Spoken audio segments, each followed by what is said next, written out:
Herzlich willkommen, welcome tonight to Impropedia-Online, the English version actually from Kuze, and I must tell you I'm really excited that we are here all together in one room, and if I say all, that's really true. It's tonight a show combining an expert, and this is Lucas tonight for you, the expert and improv theater, and I'm gonna introduce the players in a moment.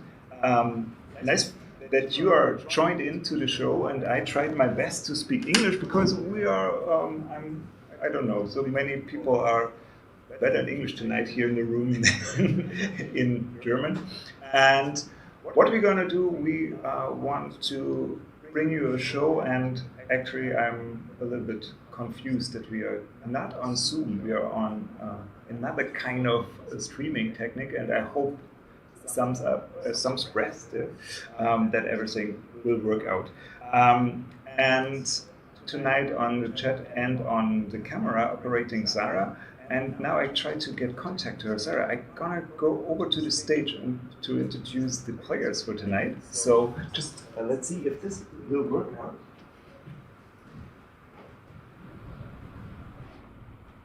Yeah, that's the coolest stage. Yeah, you can stand up. Yes, we can. Why? Because you want to see how tall? Yeah, how tall Lee is, and if we set the camera angle that we can see him actually. Yeah, welcome tonight to Potsdam. Your first time in Brandenburg since the lockdown. Since the lockdown, so since more than a year. Yeah. Yes.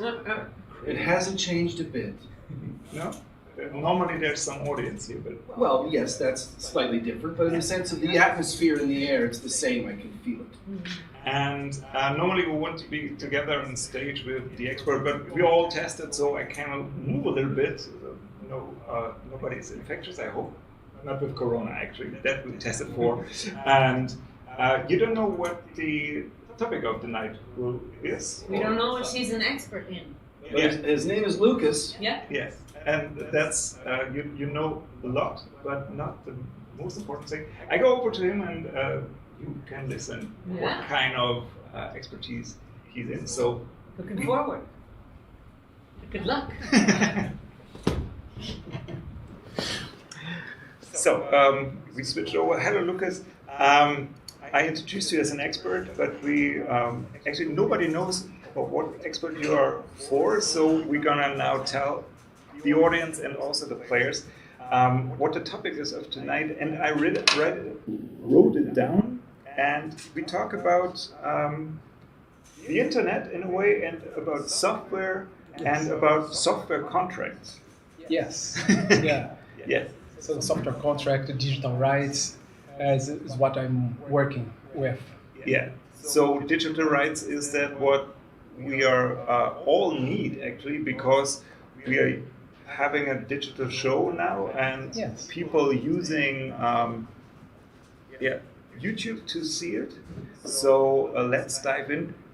You're working with digital rights. You are an expert on that, but I think as a child you don't want to become a digital rights expert. What was your what did you wish to become as a child? Well, I think as most of the boys of my age, I think at least for my friends, we would like to be an astronaut, I think. Yeah. And I would like also to be astronaut in one determined time. But the life led us to another ways, you know. And when I start learning more about how social relations, about how things developed, I start getting more and more attracted, interested in law, and and that's why I landed in the law faculty and ended up studying law. So you're a lawyer actually, or you? Yes. Yes. I'm a lawyer. But also, I like very much the academic sector, and then I stick with the academia and develop a career with the university too. So. But where did you start studying? You're not from Potsdam actually? No. But you're living in Potsdam? Yes, I live in Potsdam, a wonderful city. I like it very much. But I'm originally from Brazil, and I grew up in South Brazil, and my old school and my university also was in Brazil.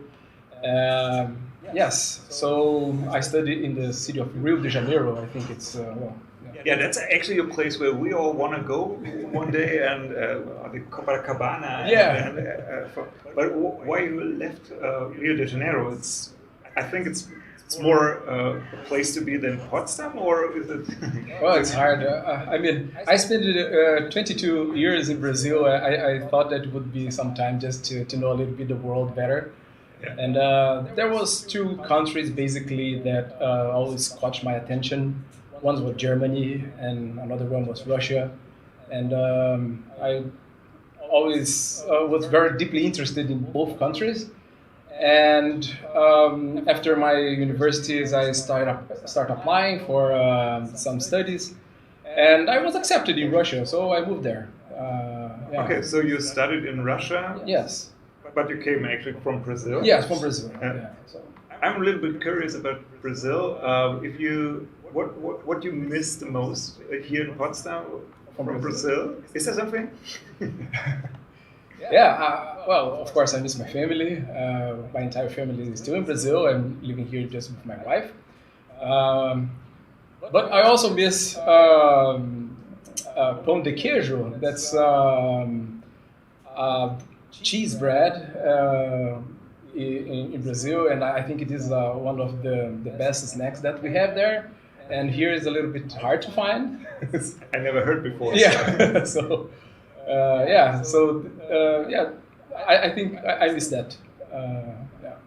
Okay, so food is always a huge thing in international relations. Yes.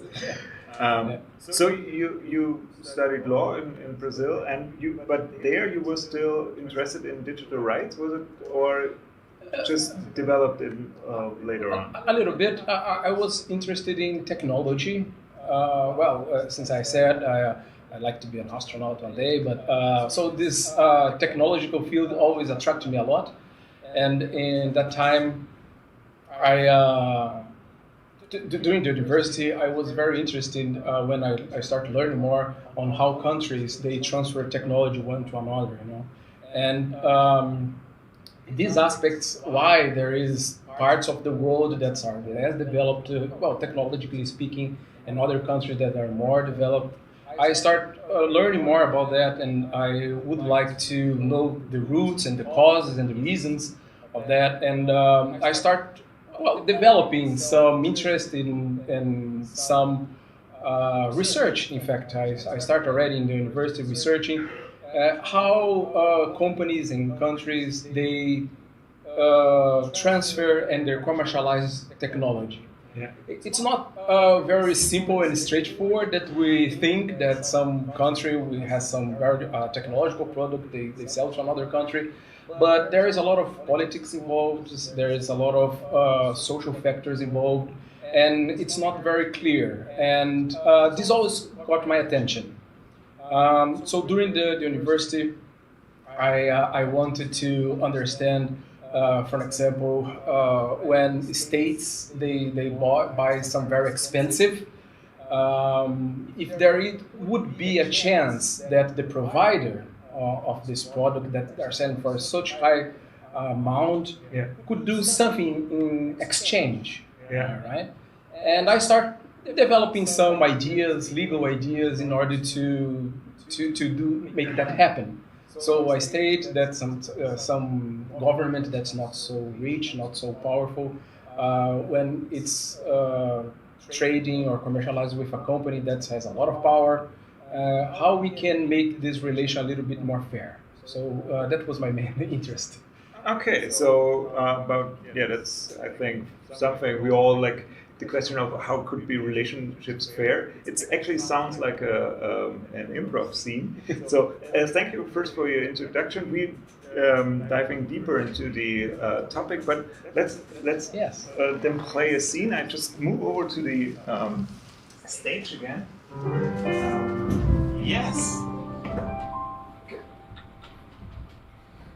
come a little bit closer. So international affairs and something exchange and something with food. That's all things are up in my mind. And you're also from different countries. I think many people know. Are we? Yes. You're not from Israel? You're not from. I thought everybody was from Israel. I thought everybody was from Brazil, but it's all not true. So yes, that's my So international affairs, food and relations. relationships. Fair relationships. Okay. Yeah. Sure. And I'm just gonna remind you, you're gonna have to solve some tasks in the end to get a Impropedia-Online-Diplom, so you can maybe succeed tonight. So I just want to give some Motivation. That's Okay. exactly the thing. Thank you. Thank you, Inbal. Thank you, Lee, that you are here, and also Hannes on the piano. Applaus since Monat. Yes.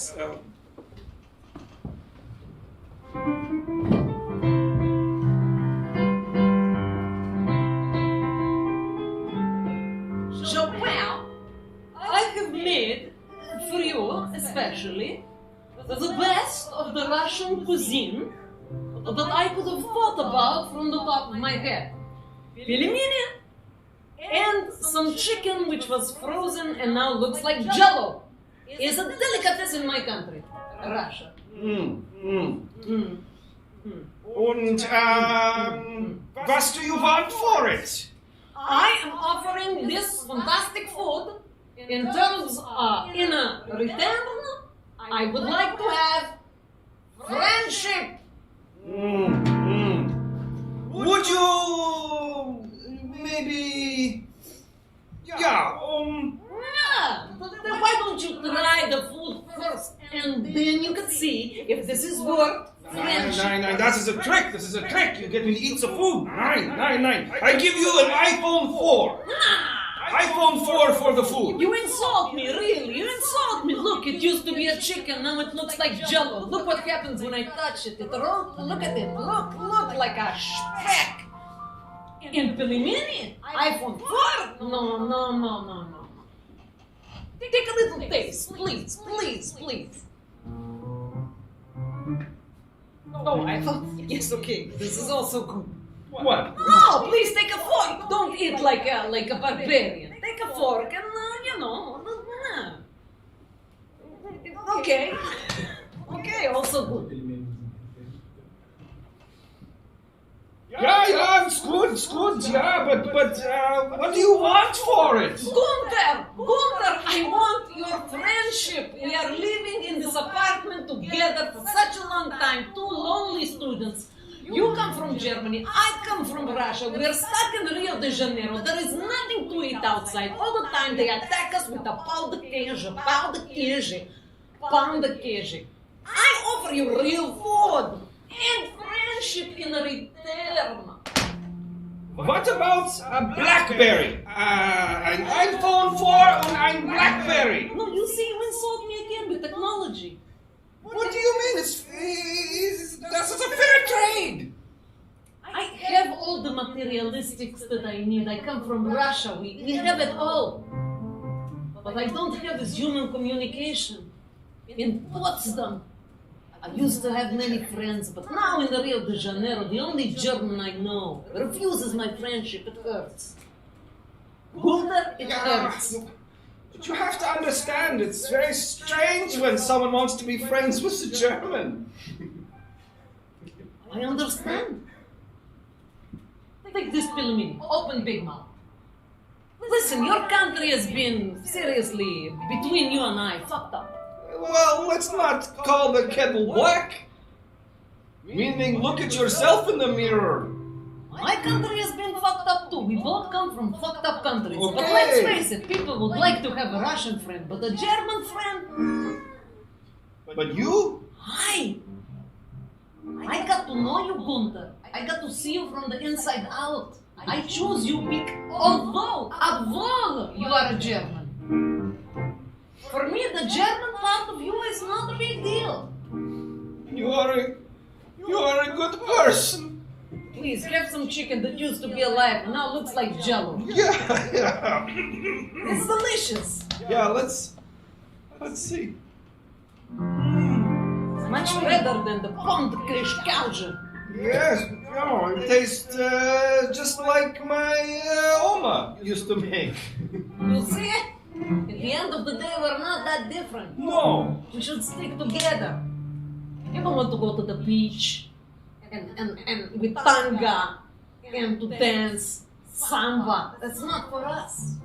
We should stay at home, protected, together. Yeah. Friends Okay. forever. Okay. Then you and I will stay friends. Yeah. Yes, Gunther? This is good. I've never had a friend before. I could see you were trying to bribe me with technology when all I wanted was human communication. You poor soul, you. Yeah, but please take my BlackBerry. I can't use that for anything. I tell you what, we're going to drink some good vodka, and once we finish this bottle, I will take your BlackBerry and we will have a BlackBerry party. Okay? To you, Gunther. Prost. Nastarevniš. Jestem radnia. Napriežna.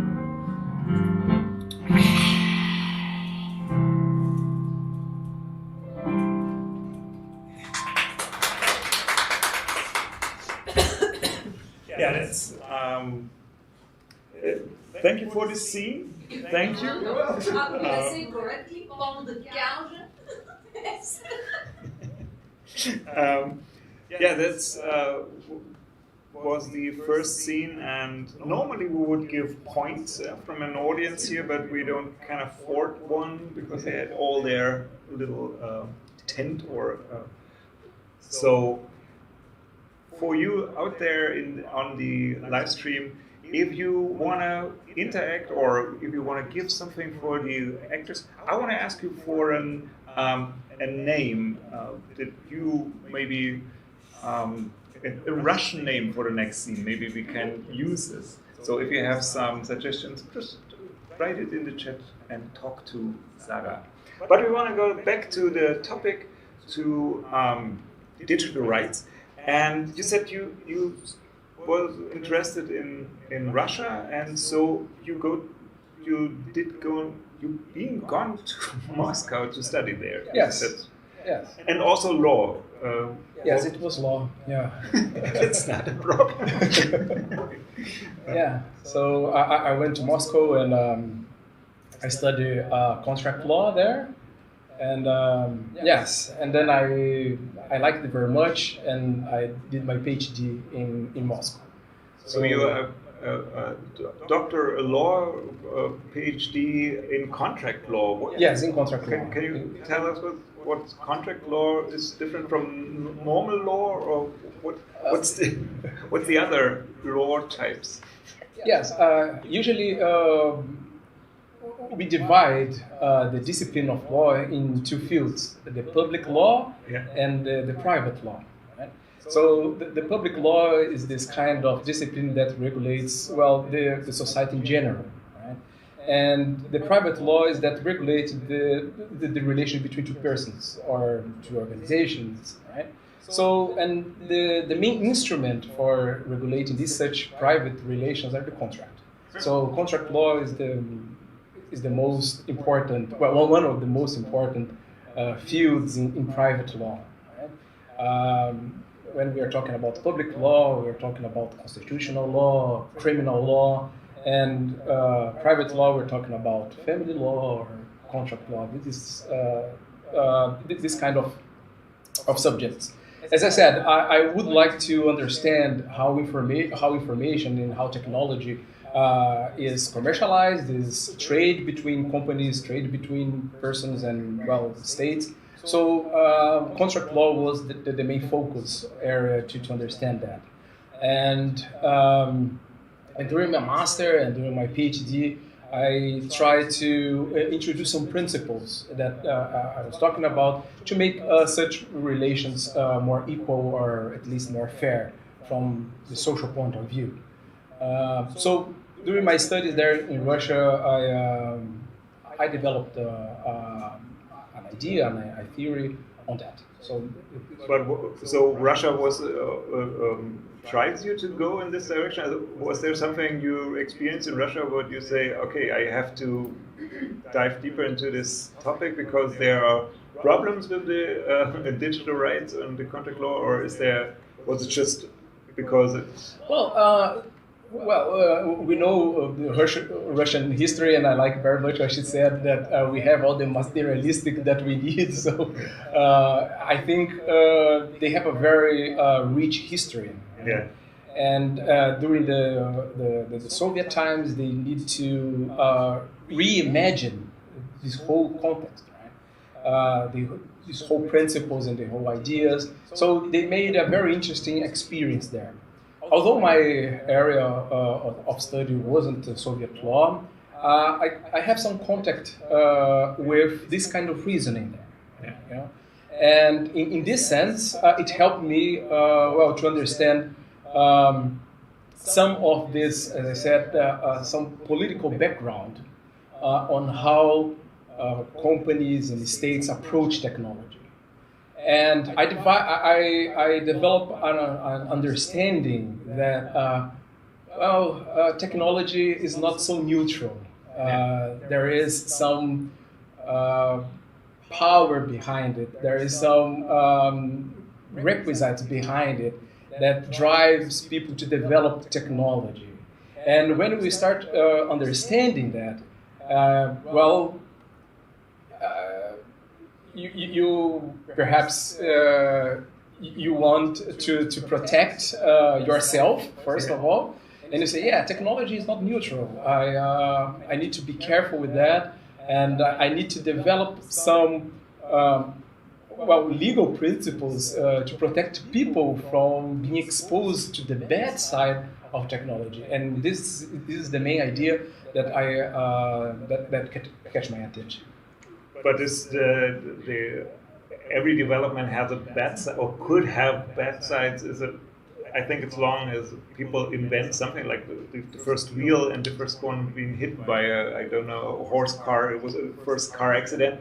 But there was no law against people running over people. So isn't this a natural development of? If there's a technology development, we have to develop also the rules, how we interact, or how we've been protected from that? Yes, absolutely. But there was one thing that I realized that we need to consider is that, the technological development, it's not a straight line. So there is no directly relation between, as I said, the wheel and the appearance of this big tech like Facebook or something. Yeah? Because yes, if we look to a knife can use to cut bread, but you also can stab someone with that. But that's not the point. The point that when I said that when we start learning about the political developments, basically the technology that is being developed in the last 40, 30 years, what we see is that although these new technologies, especially digital technologies, that are being developed, we think that it is neutral, but there is some principles behind it that makes it not so neutral that we think. For an example, I'll give a concrete example. So, social networks. We think that perhaps social networks was a natural development of the internet that just appeared, and people just want to be in contact with their roommates or people from their school. And that's why the technology emerged, and people started using Facebook, Orkut, or any sort of social network. And it's a natural development from the internet.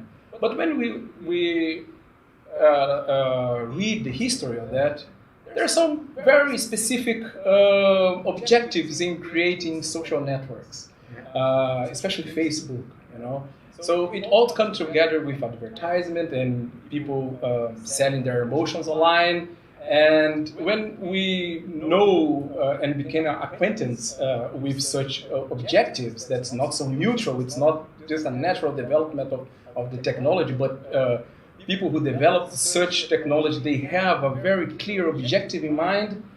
you need, as you said, then comes the legal protection. Yeah. And then you need to say, yeah, okay, now I know, I understand what these people have in mind, and now I need to develop some idea, something to protect people from these objectives that are not so clear to everybody.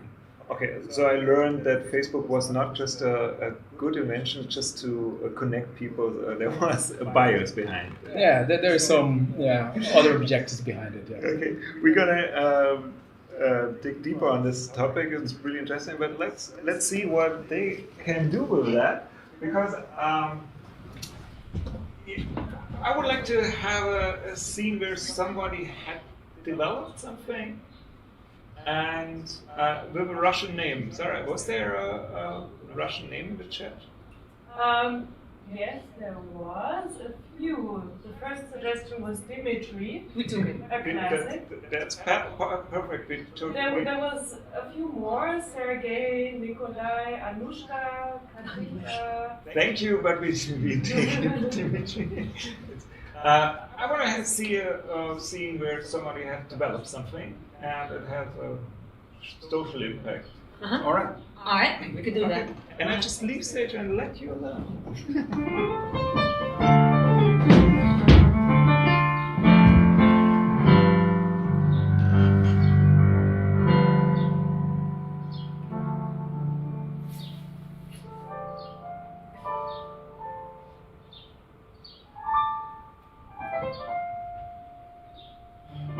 Are you ready?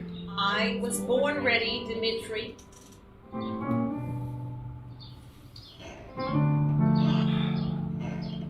This might be the most amazing thing you've ever seen in your life. I was born to this moment. I'm glad that you had a little smoke to refresh your mind. I still do. But I want to warn you that when I remove this cover and I show you what's underneath, it might shock you. It might frighten you. It might make you wonder, what is the real meaning to everything in life? Oh.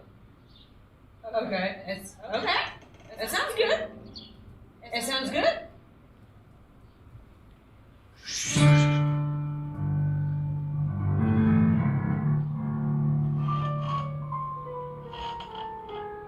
It's completely automatic, fully automated. It has an IQ of 307. What? Yes, I tested it. A week ago it was only at 300, but now this week it's 7 IQ points higher than it was. It teaches itself how to be smarter? Well, I'd like to think that I had something to do with it, but yes, mostly it teaches itself. Oh my god. And what is the purpose of it? I mean, I might as well ask what is the purpose of anything, of life, but specifically of that. Here's the thing. You see, everything has more than one purpose. True. It's rare to find something on this planet that only has one purpose. Ridiculous. Isn't it? It is. I mean, take something as simple as a television. Right. You might say, well, its only purpose is to broadcast images into your eyes. But is it? No. It's also something you can use to defend yourself. Absolutely. If a thief comes to the house, you take the television and you throw it at them. Exactly. Or if you... A knife. A knife. Yes, you could use the television as a knife. There's many uses for things, and we shouldn't think so narrowly to say that there's only one purpose for this. But I will say, I do have one purpose that I want it to be used for. And what would that be? To help the elderly people. Is that why you made it so sweet and furry? Exactly. Elderly people love sweet and furry. They need to cuddle something, right? Most of them do, yes. Dimitri, you're a genius. And the sweet little eyes that you put on it? You see, this can teach them how to use a phone. It can teach them how to use the internet. It can teach them so much. But it can also play bridge or canasta or other card games with them. Can it defend against a thief? That's why I called you here. I thought so. It's almost perfect. All it needs is arms.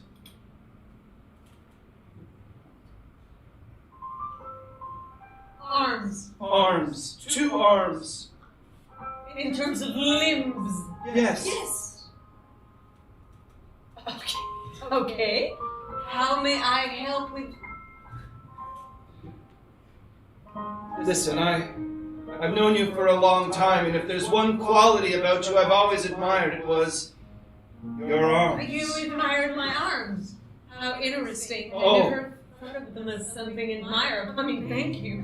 Far be it from me to speak of things that I shouldn't, but a lot of the boys in town really love your arms. Really? Oh, yes. I had no idea. I would even say that sometimes the way they talk about your arms, it's a little sexually degrading, even. Well, I will. Nevertheless, I'm flattered. I thought you might be. That's why I was willing to share that secret information with you. Thank you for sharing, Dimitri. So, how could I inspire this beautiful creation in terms of arms? Well, I'd like to remove your arms and place them onto it. Just a second, give me a second to think about that. What was that? Was that annoying? No, Okay, I like. Okay, but you see, I need to maybe something darker. Could you say that again? Darker. Excuse me? What? You want to take off my arms and put it on this lovable furry creature that was helped to help the elderly? Of course I'll do it. Of course I will. My life has never had a purpose. I realize now that for this town I was the arms lady now. But a part of that, I was really aimless. Born to this world to smoke weed. But now, with the help of this little cute thing, what do you call it, by the way? I call him Brezhnev. After my hero. Who is your hero? Brezhnev. Well, Brezhnev, I will be honored to give you my arms. Am I going to have anything instead? I'm just gonna put some sticks with little clamps to hold joints for you. As long as I can do this, Yeah, everything is okay. bendy sticks. Perfection. Thank you. Thank you for making my life worthwhile. No, thank you for helping the elderly.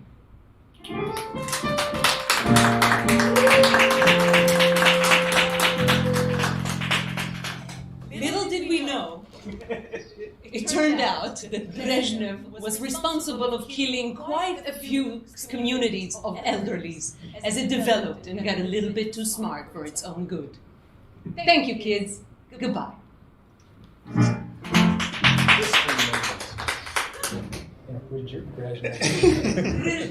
Yeah, Brezhnev, we had fun, actually. Thank you for the name, and for you out there, I would like to have another name for a tech company. If you would found a tech company, maybe you can lend us a name and write down in the chat.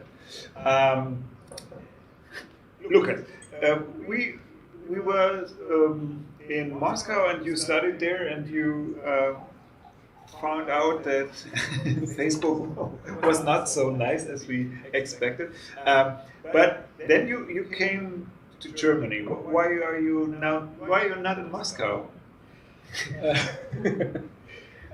Yeah, I spent 9 years back there in Russia, and as I said, I also like Germany a lot, right? And I always had this dream to study or to work here in Germany. But why? Just for me to understand, you're a young man in Brazil, in Rio, and you dreamt about living in Germany.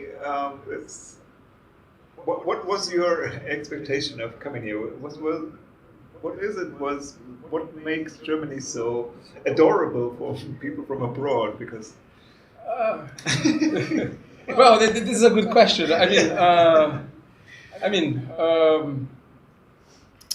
Oh, Germany is on the news, I would say, right? Yes. I mean, Germany is on our school books, and Germany. But with topics, if I remember my history lessons in the school books, it's more like Germany is not so on the positive side of history. So actually, I'm just curious. Yeah, I think there is a lot of subjective there. You know, some I don't know. When I was living in Russia, and especially during the winter, when I met some people and said I'm from Brazil, they always did the same question. Well, I thought the street is like minus 25, and you live in Rio de Janeiro. What you're doing here, right? So yeah, I think there's a high dose of subjectivity, you know, and well, of course, I like my country. I like the life I had there, but I just wanted to know new places, you know, and these two countries, Russia and Germany, always caught my attention. I don't know why. It's just a matter of taste, I think. Okay, and about taste you can't argue, so we don't do that. It's cool that you're here, and then you came to Germany, but you finished your study, or you and now comes more subjective there. And I met my wife, and she's also Brazilian, but she always had this strange, love and devotion to Germany. She also, I think that connected us, and when she was there, she was accepted to study here in Germany, in the city called Saarbrücken, right? And it was her dream to study there because the university is so good, and etc., etc.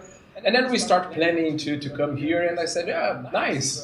So now I have, the excuse and the reason to go to Germany, because back there I was working. I was working at the university. I was working and had already a life there. But I think that always these new challenges, you know, to move into a completely different country, to learn a new language. I think this drives me a little bit, and as we saw in the piece, she said, now I have some motivation, right? And I think this is knowing new cultures and knowing new people and have contact with other languages, of other cultures. I think this always was also one drive for me, you know. But you both go to Saarbrücken then? Yes. And live there? Also? Yes. And when you moved to Potsdam, you're really coming around. Yeah. How old are you? No, 24. One thing also in the academic sector is that you are very mobile, you know, and you need to change places. You go to new universities and to study, and part from my side, part from my wife too. My wife was accepted here in Potsdam to do her PhD here in Potsdam. And this was great because Potsdam is an amazing city and I like it very much. But another thing from my side, as when I start digging more and more into the technological field, I wanted to connect the 2 points, not work also from the legal perspective, but I really wanted to start applying that in my work and to change the world for the better. The more I understood technology, the more I saw that I need to do something better to the world. And I was very happy to be accepted to work here in Berlin and the Free Software Foundation Europe. It's an organization dedicated to free software, and the motto is people should control technology and not be controlled by technology, right? So, and that's why I ended up in this part of the world. So you started to work in Berlin in a Free Software Foundation as actually in your field as a contract lawyer. Yes. So But free software, do I have to accept a contract for free software also? Yes. Okay. So the basic idea is software is something that everybody's using, especially nowadays when we are so deeply involved with technology. So we are transmitting this through YouTube, and inside this camera has a software, inside the computer has another software. So software, we call it, that's the backbone of digital technologies, right? And it can be understood as a product that we buy and we sell and we use, also as a service. You can rent software and you can, right? And remember when I said that contract law is the tool used to regulate these relationships, private relationships. So when you buy a software, in fact, you are signing a contract, a buying contract. And so all these legal principles that are being applied there makes totally sense to regulate how people interact with technology. And the free software movement is a social and a philosophical, political movement that understands that in order to make people free in the digital world, in order to make people self-aware and sovereign in the digital world, you need to give people freedom through their contracts. So when you buy a software, you're not buying. You should not sell your freedom, right? You should not sell your freedom when you acquire something. But it's not the way that things happen in the real world. So some very powerful companies, they use their economical, their political power in order to limit this kind of freedom people has in order to use technology as they want.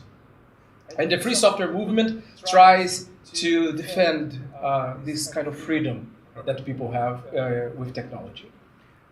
We make an ensemble, but I think we should have another scene. There were so many things, and I think there's still hungry for more. Actually, I love to see a scene where two people love something really strange. They love something strange. What combine? They may be completely different, but there's something what brings them together is something a little bit strange, but they love it, you know. So Like comparing it to Germany, and now I see. Yeah, now I see what you're talking about. Is that did you? Okay, cool. You understand? And Sarah, Did we get it? is there a name for a software company? Yes, how about Hades? Hades. Oh, that's a wonderful name for a software company. Hades? Hades? Like the god? Yeah, like The god of the Hades? Hades, we say Hades. we also in Germany say Hades. Good. The god of the All right. These will fit together perfectly. Will they now? That's our job. I'm following. Should I? Okay. Why not?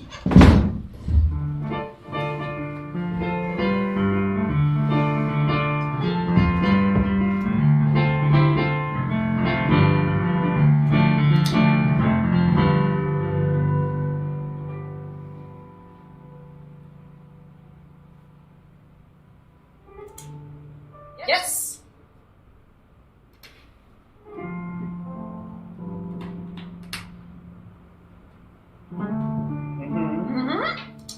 Yes.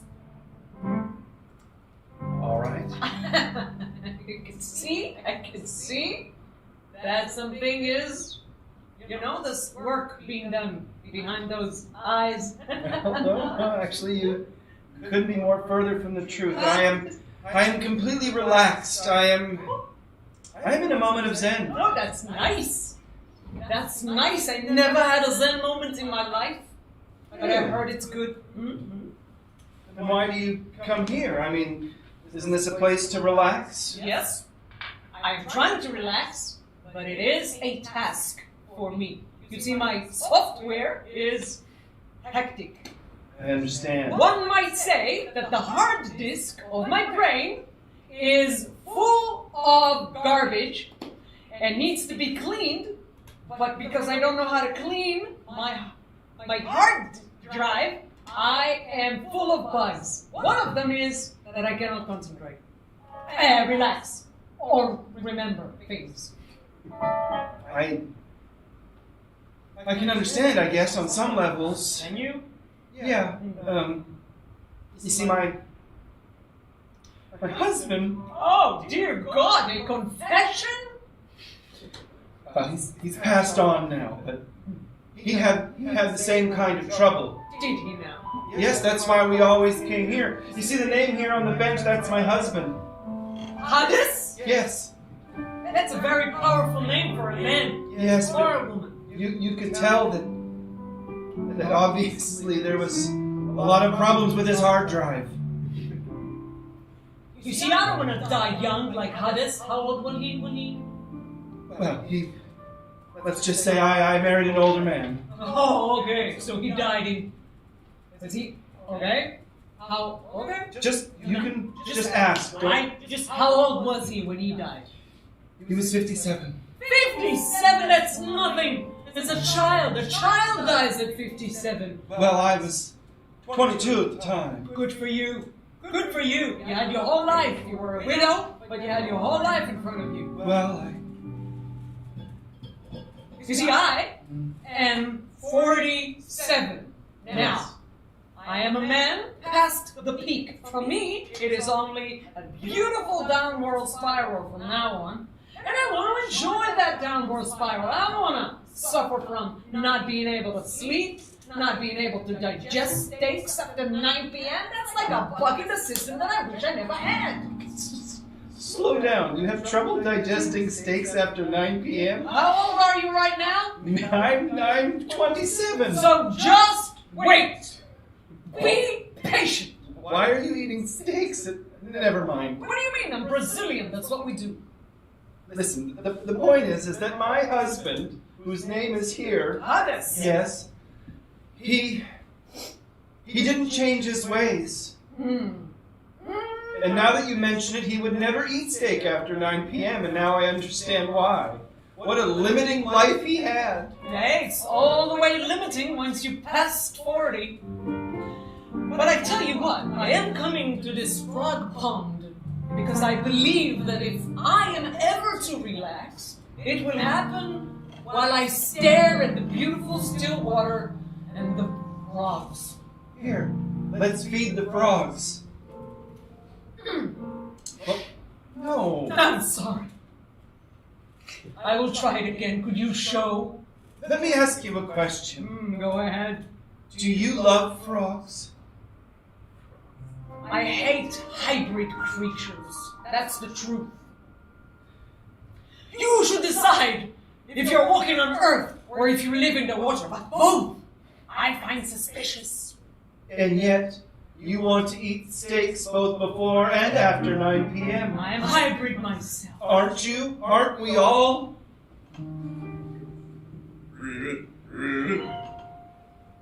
Movement of hands. Yes, it's that spreading the magic.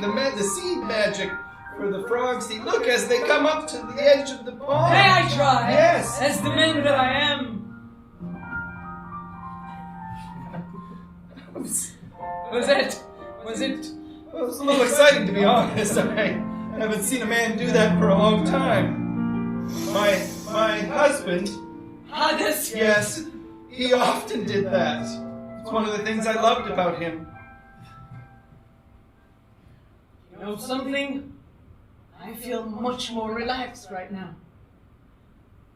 Sometimes, all a man needs to do is to take a handful of seeds and spread them over the frogs. And he'll find an internal peace, a Zen state of Buddhist enlightenment that will allow your stomach to have the proper enzymes at all times of day and night. Sometimes what a man has to do is spread his seeds and feed the frog. Yes. What are you doing Saturday night? falling in love with you. God damn it.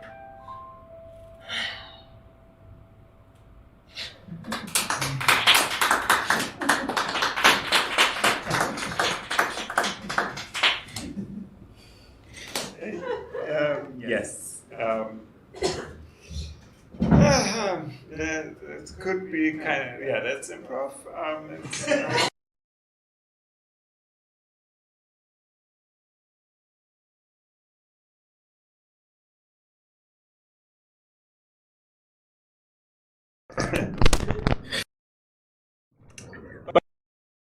Deeper to the contract. So I thought about what you said, and I think, did I ever sign the contract if I buy a software? And yes, I did. Actually, is this kind of, did you read the agreement and I do the checkbox and then I click OK? Everybody, not only you.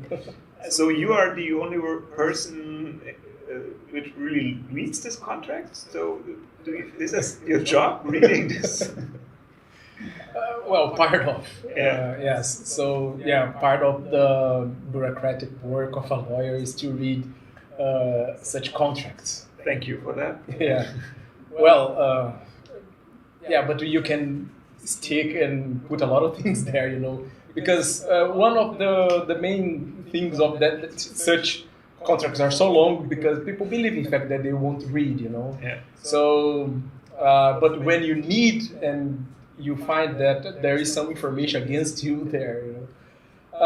But the free software movement does a little bit different in this way, right? We don't want that a company has a specific contract relation just with you. And we develop contracts. The free software movement developed contracts that we call public. So the licenses.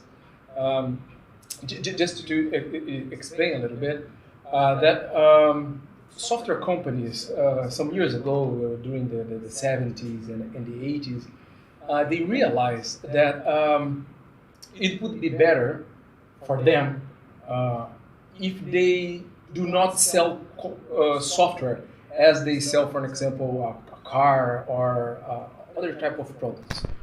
A book, let's say a book. If you buy a book on the library, if you come to your house and you realize that this book is not good, if you want just to put the book on fire, you can. It's your right. You bought the book, right? It's your property. It's not so good as a German to put books in fire. But yeah, it's a historical thing. Yeah. Especially there in the Linden. But I know I can give it to my neighbor, for example. That's a great example. You can give your book to your neighbor, right? Yeah. Because it's your property. Yeah. But software companies, they realized during the 70s, in the 80s, that if you don't sell software to you, but they license software to you, you are not allowed to just give the software to your friend or to burn it. Well, burn it you can, but especially to give the software to your friend. They realized also that if you license the software, you are not allowed to change that software. If the book is yours and you just want to make some notes in your book, you can do, right?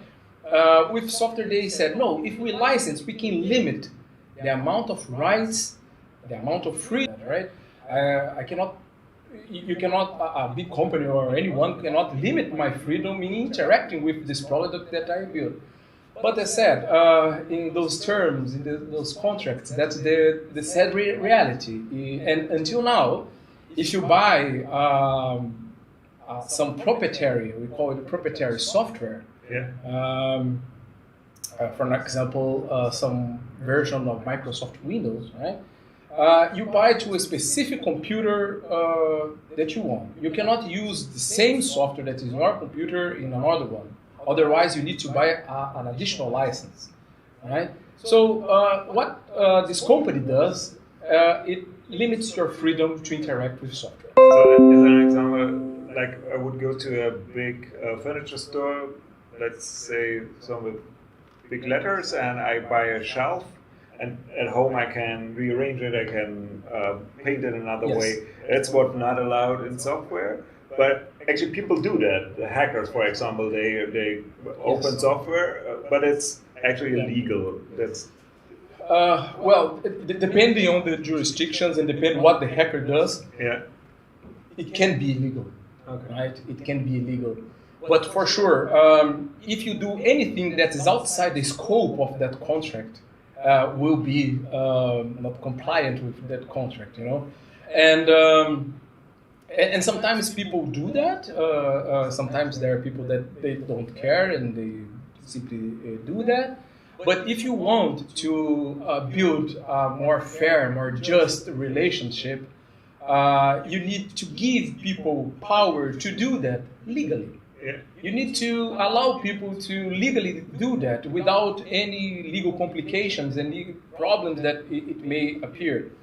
And that's why in the end of the 80s, the free software movement started to think how we can develop contracts, how we can develop licenses that enable people to do what we just said, like the shelf. People buy a shelf. I want to change the color. I want to rearrange that. I just want to give it to another person. Is there an open license that we all know? Is there something where you say that's a good example for an open license? Is there something in the world, or is it just a dream? No, there is. In fact, I checked the website from Kutze here, where we are, and I'm very glad that there is two groups that are working with free software.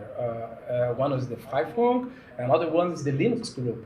So basically, there is two major operating systems that end users usually use. One is Windows, that everybody knows, right? And another one, it's Linux. And this Linux system, usually nerds and hackers like the system, but it's a general system, everybody can use it, and it's very simple.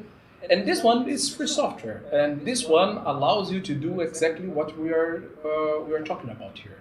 But on the other hand, I actually use Linux on my computer, but there's sometimes limits to that, because if I need a software from a company because I bought let's say a digital video mixing device, because we are living in a pandemic and I have to stream my my theater stuff, then there's no software for that on Linux, so I can't run this product because they don't support my system. And now you say, okay, I'm free, I can write my own software for that, but actually I can't because I'm too stupid.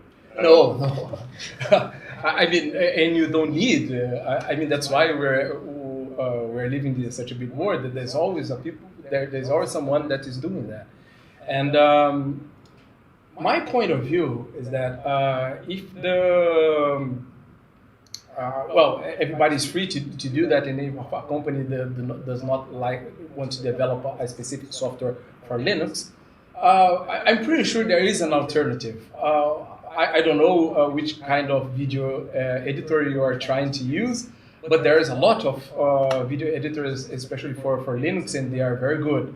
So it's always a matter of finding one that will respect your freedom. And if this one that you want to use is proprietary and limits your way in order to do that, I would strongly recommend and suggest you just to do a little bit of research to find a free version. In free, not we are talking about money, but free as in freedom. Yeah. A program that will respect your freedom and will allow you to, when you acquire that, to give to your neighbor or to install in another computer that you may acquire. For example, you buy another computer, you're just free to install that in another computer. So I think that when you're using free software, in fact, you are controlling technology.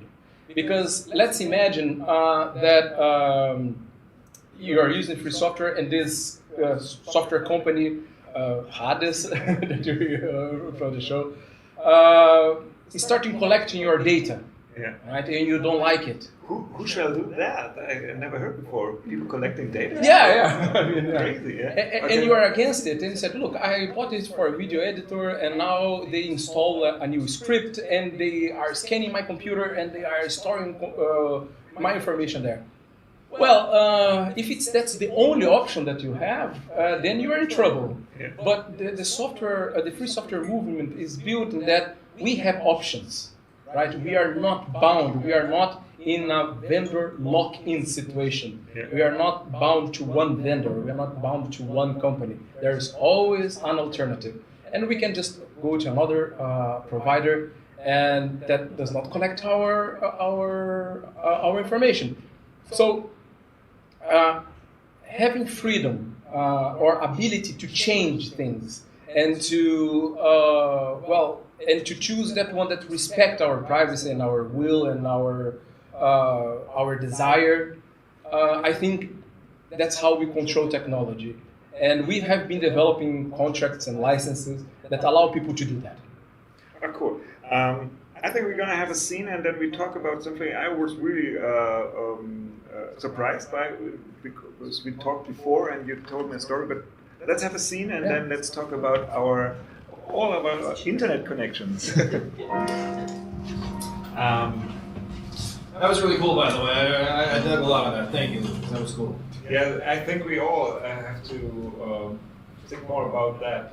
I guess the question is, where do they teach that? Because most people don't even have access to what you just said. Like, we don't even know that we have the choices that you We can talk after the show. I got a couple of links for you.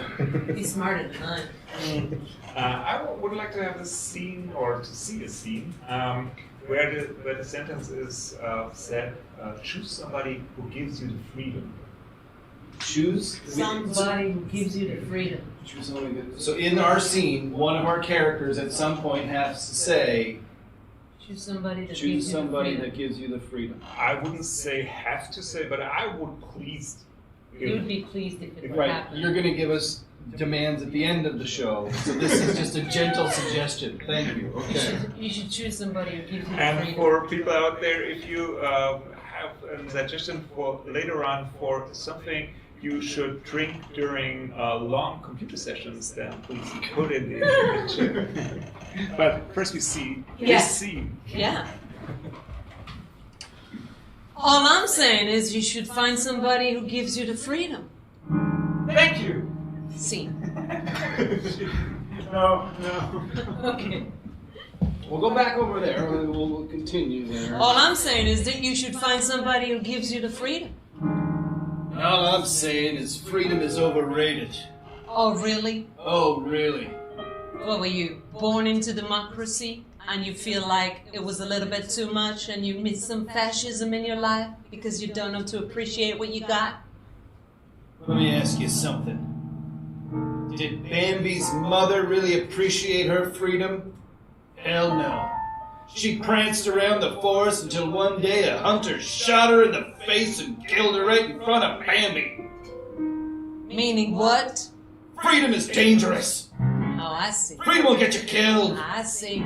Freedom is just a word for watch out. No one's looking after you. Right. So instead of taking care of the hunters, you want Bambi's mother, that beautiful animal, to watch herself. Instead of taking care of the predators, you're making a beautiful mother stay at home and not wander the forest. Great. If that mother was brave enough to let her child Bambi go and live in a zoo, Bambi would still be alive today, being hand-fed by zookeepers in a nice, comfortable location with food and a proper climate and occasionally children throwing popcorn at it. And that's what we should all do with ourselves, right? Make sure that somebody takes care of us so we don't wander and, God forbid, fall or lose somebody that we love. We should be handed popcorn in our cages. Let me ask you something. Ask. Haven't you ever said, I'd like some popcorn? Maybe. But who's going to get it for you? Democracy? I don't think so.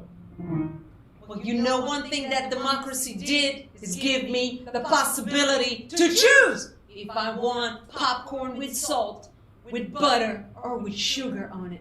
Or caramel. Or little crushed up little pieces of chocolate. Right, you That's got too many choices! Just give me the damn popcorn!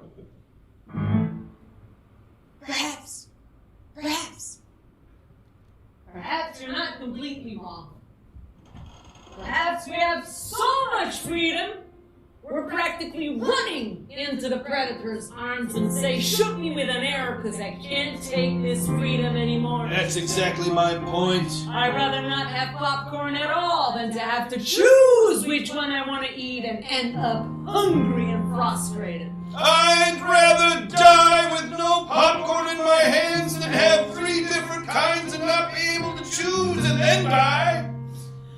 I'd rather die than not be able to choose my own popcorn when I see and watch a Netflix show I chose. I'd rather die and not be able to decide what I want to wear, if I want to look ugly today or extremely beautiful. By the way, you look great. Thank you. I'm just asking myself. There has to be a middle way, right? There has to be a middle way where you have enough choices, but not too much to fuck you up, and at the same time, not just one shitty kind that the government keeps shoving in your face. Fashocracy. The new fragrance. You got me there. I couldn't do it after that. Inbal, That is taken from a very right-wing fascist motherfucking bitch in Israel who's a politician who thought that fascism as a fragrance will be a funny commercial. So that's for you. Sorry for her language. No, she's a fascist right-wing No, I bitch. agree with you. I'm just saying you'd have to swear on the internet. There's no swearing on the internet. Never. Nobody ever swears on the internet. Thomas, please. Take it away. We are back here on the nice side of the internet. Thank you, Inbal and Lee, and thank you, Hannes, for the music. But it was actually a wonderful example for what you tried to explain. So, I said before that I was surprised as we talked before the show, and you told me that you've been in a movement now in a campaign, involved in a campaign about here in Germany that we as internet users, as people been paying for our internet connection, can choose our own router, whatever. That's also a discussion how to name it correctly. What's about that? So I have my own at home. I threw out the thing I get from the company because it was horrible. Yes. And I ordered another one. So I wasn't allowed to do that before 2016, is it right? Yes. Yes. So, Why? well, the internet is not that free. That so free that we think that we can do, or we are allowed to do things on the internet as we think. But isn't it there? There was actually here in Potsdam at the tram. There was an explanation for children, and it tell the children that the internet is like the air. It's just there. It's just all around us. We just need people to let us connect to the internet. Isn't it like that? Who tell the children that it's not like that? You know. You tell the children it's not right. The internet is not just there. Yeah. Just to give an example. Yeah. Right? Today we can use our smartphones to connect to the internet, right? And we think that is pretty logical idea. We can go there and buy a smartphone that we want. Well, it's not like that, you know. And here in Europe, there was a time that internet services providers, they want to sell just the phone models, especially the smartphones, that they wanted to provide. So you are not free to choose one of the smartphones that you can use. this freedom limitation exists in several countries until today. So, for an example, in 10 years ago, 15 years ago in the United States, there were some debates of if you and your smartphone could have Bluetooth and Wi-Fi together. You had to choose of having just Bluetooth or just Wi-Fi, you know. So things that today we think that is natural, yeah, and in fact it's a development, a historical development that there are a lot of people fighting for it, you know. And the more that we can control technology, the better, and not be controlled by it. But as I said, there's always some very strange interests behind technology that want to limit our freedom. So you mentioned today the possibility that you have to buy and to use your own router or your own modem. Well, for those, for most of people, routers are just this odd piece of equipment that usually is stored in some awkward place in the house, and you want it the to... hallway on the side. Yeah, and you don't care about it. But this is a very important equipment, you know, because it's the gateway to the internet. So it divides where your area, your private area ends, are limited, and the public internet begins. So all the information that you are using to connect to the internet is being routed through a router. And the more you understand this little piece of equipment, the more you become worried of, you think, I need to control this, this equipment because he knows a lot about me, you know. And today, in the pandemic times, that not only our personal relation, but our work is going through there, you know. All sorts of information is going through that.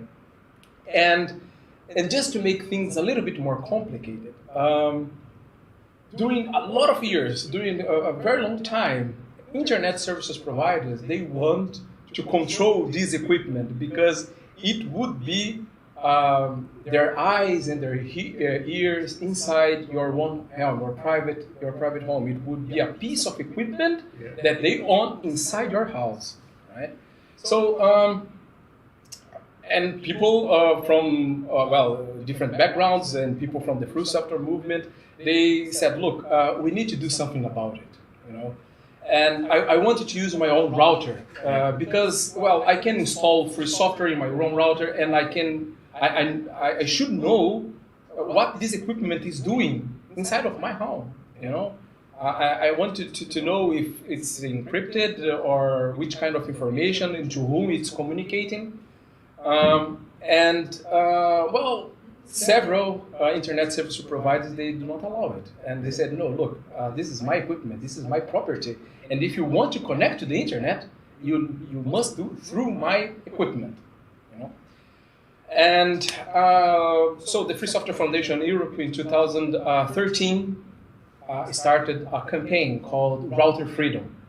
And we want people to have the ability to choose this kind of equipment that we use as we can use our smartphones. If you don't want to use iPhone, if you don't want to use Android, you can use a variant with free software installed, and it will respect your privacy, it will respect your security, and you know what things are happening there, you know. And the same with this equipment. And it turns out that it was very hard to convince internet services providers to allow consumers to just use their own equipment in their home. So now you can start seeing that the problems with power, with politics, that we have in the real world are reflected on the digital world, you know. And it took 3 years. It took 3 years to pass a law here in Germany allowing consumers and end users to use their own routers. Simple as that. But although the concept is very clear, it involved a lot of fighting, a lot of advocacy, a lot of lobbying in order to make this right a reality. My task today, this same kind of problem is now happening on the European level. So we solved this problem in Germany, but now we are having the same kind of problem on the European level and 26 different countries. There are some countries that already decided on that, Italy, Netherlands, Finland. They decided, okay, our consumers have the right to use and to choose their own routers. But there's a lot of countries that they do not have specific rules on that. And therefore, internet services provider can enforce their own equipment on users with all the problems with privacy and data protection and security and the lack of freedom of choice. Usability, actually. Because, absolutely. If I can't choose my router for doing what I need, so yeah. Yes, so this is a big issue, you know. And that's my day job. What I do, I talk with decision makers, I talk with regulators, I talk with associations, digital rights groups, in order to organize actions and activities on their own countries in order to promote this idea that we are free to choose our equipment, you know. So this is the main thing that the Router Freedom campaign is all about. Yeah, and thank you for that. So, and in behalf of everybody out there using their own router, hopefully now, we have come to an end because time is running, and I look at my smartphone. Yes, we're gonna have a last short scene, and then I ask my mean questions and. At this point, stay here. We need you actually as an expert, I think. But thanks a lot for being here, and I would love to have more time. But you know, times in the internet, we have to be fast and efficient. And thank you very much for having me. Yes, it's a pleasure.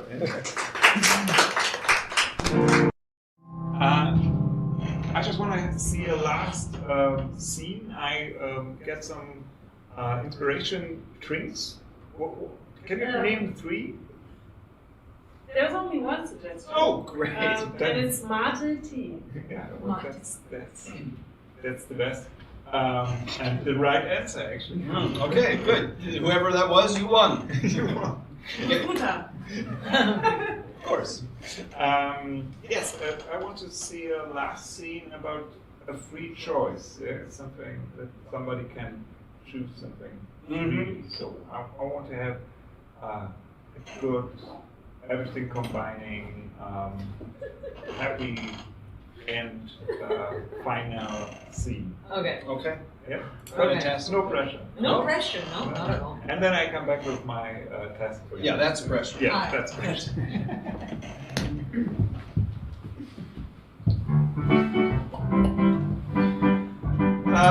Look, I'm really excited about this, and I'm really glad you came, and I just wanted, show you all the things that I have here for sale, and it's not just the matzah. That's the best mate I've ever drank in my life. Thank you. Well, you're very welcome. It's really like I feel my heart going like woohoo! Yeah, the thing is that you just got the matzah in the bottle. Yeah. Yeah, we've got more options than that. Oh, really? What else do you have? Well, you can have it in a glass. You could also have it in a cone, like an ice cream. God. Wow, but it doesn't spill. No, it doesn't spill. You can also have your matzah inside of a dead skunk. Oh, what is a dead skunk? It's an animal. Oh. That smells bad. Oh, skunk. Yeah. I'll drink it from the skunk. Because, that's really the problem that I'm finding, is that every time I go to buy some matzah, it's like, it's always in a glass bottle. But, like, why not give me more choices and freedom? And this is what my ancestors died for, and so I'm fighting for it. That's very nice. I also have the matzah in an arrangement of underwear, male and female, different sizes and colors. And you can drink it. Exactly. Maybe you want to just soak some underwear in matzah, either wear it or just save it for later. So you've got to have options and you've got to have choices. I am loving all the options. I'm loving all the choices. I feel alive. I feel a little bit, my heart's a little bit racing. Yeah, But other than that, I feel like this is what life should be all about. Choices, possibilities, endless nothing. Woo! Yeah, if you drink too much of it, it can really, start to, Fuck around with your brain. Yeah. I can feel my hair growing, I can hear my hair growing. Backpack, shoes. Yeah, I can see the backpack. I love that one too. Full of nothing. Doesn't spill. I also have a calculator filled with matas. What are you talking about? Let me try that. 100 mata times 1,000 Well, that's going to be a lot of mata. Don't drink all that. That was too high of a number, please. You can't handle that. Maybe the calculator's too much right now. Listen, this is, I don't know what's happening anymore. Freedom and possibilities and choices and options. Is that what it is? Because it feels to me like a heart attack. Oh, no, you're definitely having a heart attack. Maybe even a stroke. I don't want to choose. I don't want to limit myself. No, you can have them both or none. But either way, your heart's probably going to stop for a bit. Let me check. It stopped. Okay, good. That was good. All right. Wow. Anyway, thanks for dropping by my new store. Oh, anytime. Just like you're so creative. And again, wow. Thanks. Yeah. Thanks. You're welcome. I feel so dead inside right now. Yeah, that's the mata. Good stuff. Let's not mention this to anybody, okay? No, I won't. But here, take a saxophone full of mata to go. I will, thank you so much. No Oh, problem. you got some piliminis full of mata too. Yeah, That's nice. I got pilaminis. Oh, and you got the pão de queijo also with that. Quechos. That's nice, that's nice. Don't forget the flamingos. I'll take the flamingo. Can I take, what do you call that little thingy with the beautiful eyes and the fur on it? It's Brezhnev. It's a whole Brezhnev full of mata. Take them with you. Careful of the arms, they're sexy. Oh, can I have some popcorn, Monty? No! Okay. Okay.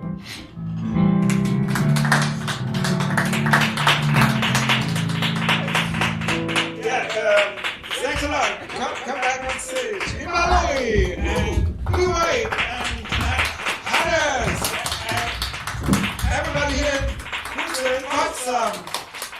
Crazy. We have to wrap up the show. It's the best final we could do, but I have some questions or tasks for you to do. Okay.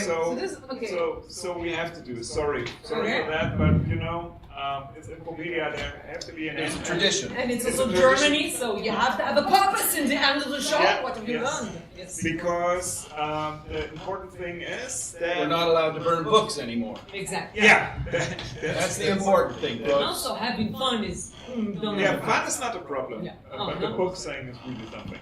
Okay. You did a wonderful show. Thank you. So if you can manage to deal with the next upcoming tests, you can get our online diploma. And I said online diploma because you don't need it. You're still in our hearts. You solved so many Impropedias. You're still allowed to play here in Potsdam again and again. But let's start. Okay. Can I have a little bit of question asking music? Perfect. I want to that you both put your brains together and name me at least 5 open software programs. Can you name some? What could No, it's the one that is not Windows. No? I use Open Office, which is really great for writing things and like spreadsheets and stuff. Yes, one. So the thing it's not Windows. Maybe there's a name for it. Well, was Linux? Is Linux not also open source? Open source, yeah. Oh man, I know that I have more on my computer. The blue symbol with the little swirl. I don't remember what it is. come on, there's gotta be more, You can help.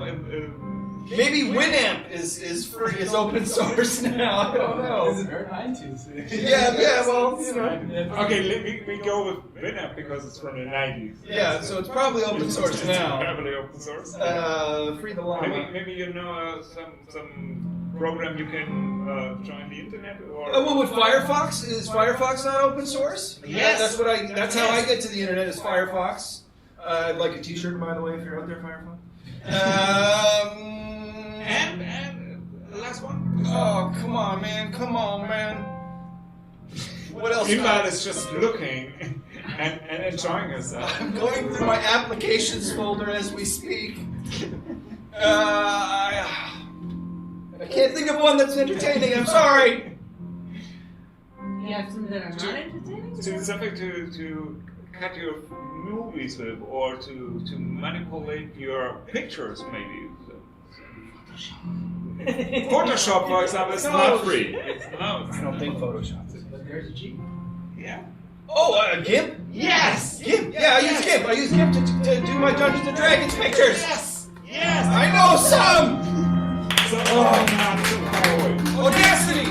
Yeah. I'm looking at Lucas. Please accept me into your world.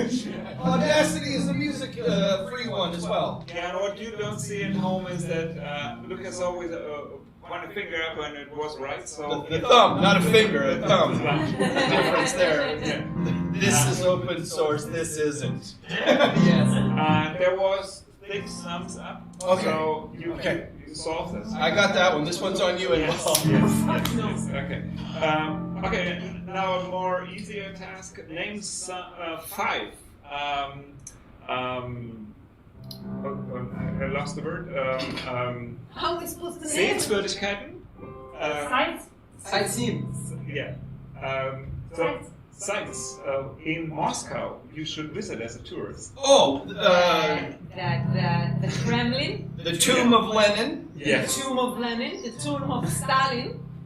I don't know if he has a tomb. Yes, the tomb. The Gulag right in the outside of. No. Why not? Why not? You should. And And the library of Red Square. That's great. Yes. Yeah. and the library of what's his name? Brezhnev. Brezhnev. Brezhnev Library. Very famous in Super Moscow. Okay, amazing. we asked Lucas. You lived longer in Moscow. Is the tomb of Stalin?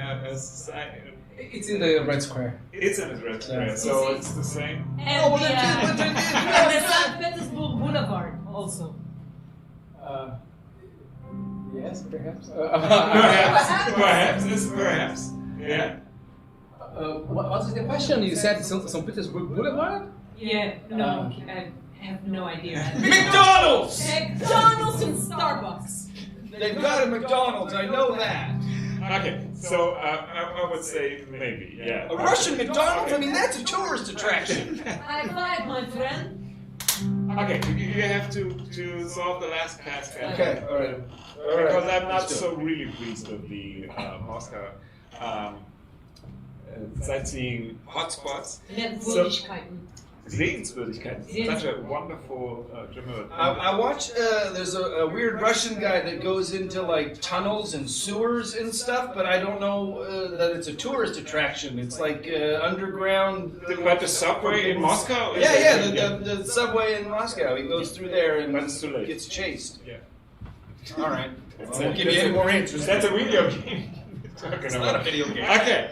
I give you the task. Just one of you programs the other. I want to. You know how to do it. So give the other one a little program to fulfill. Do you want to program me? Yes. You got a program lead. Into what? Do you have something To specific? do something, just as a program, just how to understand what a program is. So you tell something before and then the machine do it. Okay. Okay. You want me to do it or you want to do it? I will program you. Okay, great. Lead, please take 5 steps in the Richtung of the camera. This is programming? But you have to close the program and then you do it. You do it. All right. Okay, great. You stand here. Okay. 10, move 5 feet. 5 steps. But wait. Let's Answer? program and then Right, okay. we want to see running. 20, smile at the camera. 30, say thank you everyone for watching. 40, repeat.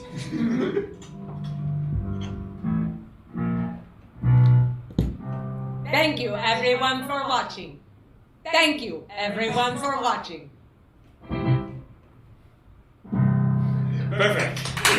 Yes, you understood programming, and now you have to give a free license for everybody. So then we have open software. Yeah, that was a program that I had written for the VIC-20 back in 1983.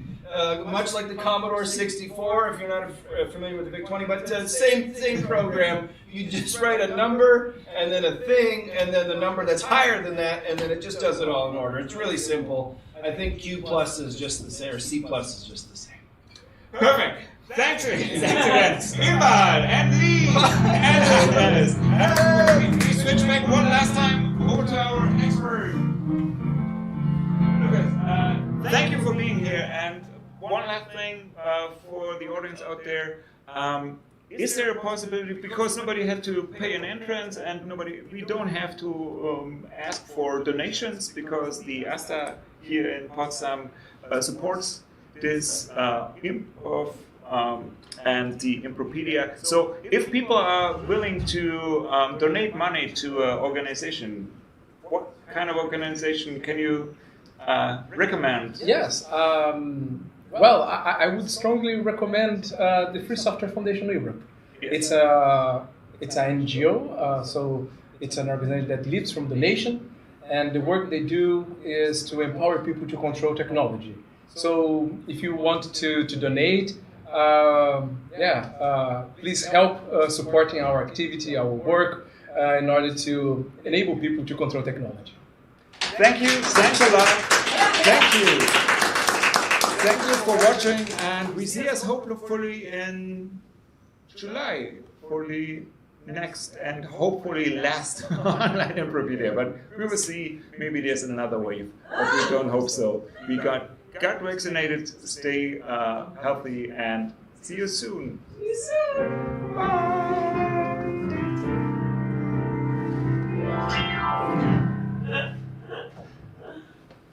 Oh yeah, here. Wie is dat dan? Is that? Is het dan?